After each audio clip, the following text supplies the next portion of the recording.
This summer witnessed a devastating wave of wildfires across many regions of Europe. Although the worst fires have now been extinguished, the affected areas are left struggling with the severe damage caused. Spain suffered the most this summer in terms of land burned. Guy reports from there on the economic impact of the wildfires. It was the worst summer of wildfires in 3 decades. Nearly 1% of Spain's total surface area was burned in just a few weeks.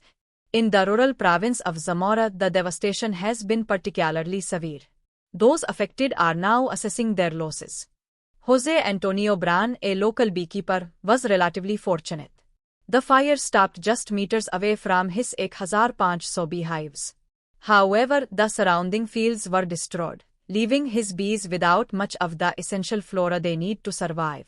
And because his hives were not physically destroyed, he cannot claim insurance. I estimate that my honey production this year has been halved, and I believe it will take another 2 years for the plants my bees depend on to grow back, he explains.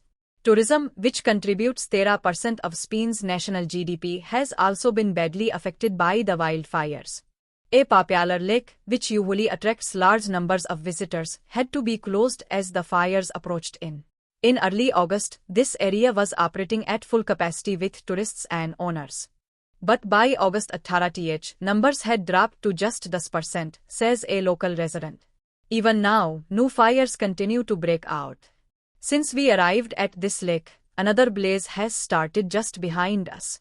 Most of Spain's major wildfires this summer have occurred in vast, sparsely populated rural areas, particularly in the northwest.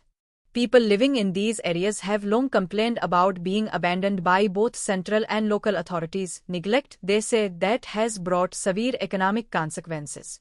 Although summer is over, the fires continue. They are smaller now but still dangerous, like this one in the farming town of Castro.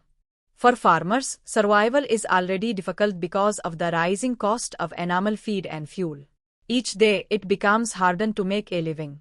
And then, on top of all that, this happens, says one local farmer. He recently had to put down 11 cows that were badly burned in the fires.